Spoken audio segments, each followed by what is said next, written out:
Hello, नमस्कार दोस्तों, मेरे प्यारे प्यारे छोटे छोटे दोस्तों। आपके लिए एक छोटी सी कहानी। एक बहुत पुराने समय की बात है। एक राजा थे और उनका राज्य बहुत ही सुख समृद्धि से भरा हुआ था, परंतु उनके कोई संतान नहीं थी।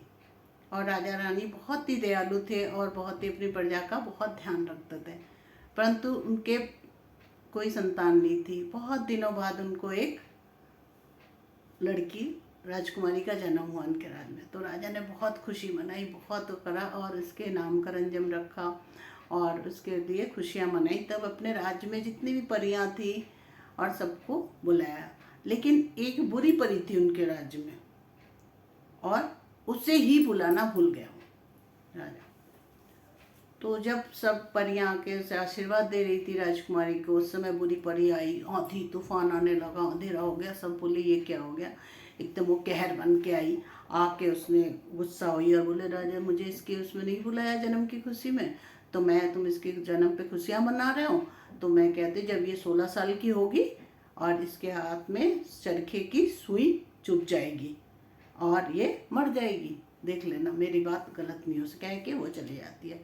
तो राजा रानी रोने लगते हैं, सब बहुत परेशान होते हैं। तब एक परी होती है, उसका आशीर्वाद देना बाकी रह गया था। सबने तो बोल दे दिया था अपना जो कहना था। फिर वो आगे आई, उसने बोला देखो ये तो बहुत बुरी परी है और बहुत पहले की है, और इसको शाप को तो मैं काट नहीं सकती हूँ, परंतु मैं इसका बदल सकती हूँ थोड़ा सा शाप को। बस ये होगा कि 16 साल की उम्र में राजकुमारी को सुई चुभेगी चरखे की और वो मरने की जगह वो सो जाएगी और उसके सोते ही पूरा राज्य भी सो जाएगा। 100 साल के लिए वो सोई रहेगी और जब तक उसको चाहने वाला कोई राजकुमार आके उसके चुंबन नहीं करता है तब तक वो सोती रहेगी।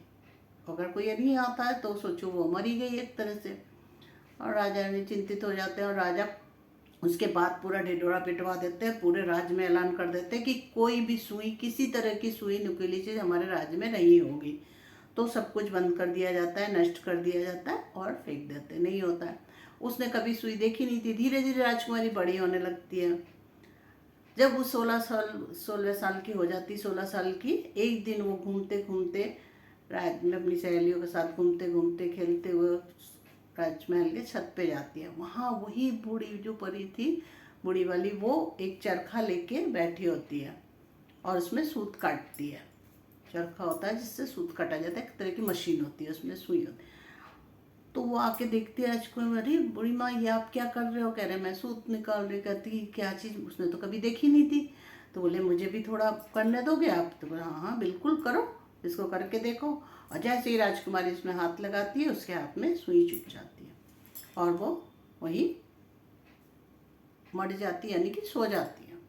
और उसके सोते ही पूरा राज्य जो जैसी अवस्था में थे सब सो जाते हैं, कोई भी नहीं होता। धीरे धीरे बरसों बीत जाते हैं और वहाँ झाड़ जंगल निकल आता, पेड़ पौधे पूरा भर जाता, जंगल हो जाता है। बहुत साल बाद, 100 साल बाद वहाँ से कोई राजकुमार निकलता है, वो जाता है। सब कहते हैं नहीं उधर मत जाना, लेकिन वो जाता है कि ये खंडहर सा है क्या और मैं इसके जाना चाहता हूँ। सारे पेड़ पौधों को काटता हुआ, जंगल को साफ करता हुआ वो पहुँचता है। जाके सबको जगाने की कोशिश करता है, लेकिन सब सोते रहते हैं, सब पड़े रहते हैं। सबको देखते देखते देखते वो बिल छत पे जाता है। वहाँ जाके देखता है खूबसूरत सी, बहुत ही सुंदर परी सी लड़की लेटी हो। उसको भी जगाने की कोशिश करता है, जब वो नहीं उठती फिर वो उसके माथे पे चुम्बन करता है और माथे को छूता है। जैसे ही छूता वो हड़बड़ा के उठ के बैठती है। फिर उठते ही पूरा राज्य जग जाता है, जगमग होने लगता है, लाइटें जलने लगती है, सब दिया बत्ती सब जल उठते हैं, सब खुश हो जाते हैं। फिर वो राजकुमार के साथ नीचे आते हैं और राजा बहुत प्रसन्न होते हैं और राजकुमार के साथ राजकुमारी की शादी कर देते हैं और सब सुखी सुखी रहने। अगर ये कहानी आपको पसंद आई हो तो लाइक करें, शेयर करें और मेरे चैनल को सब्सक्राइब करें।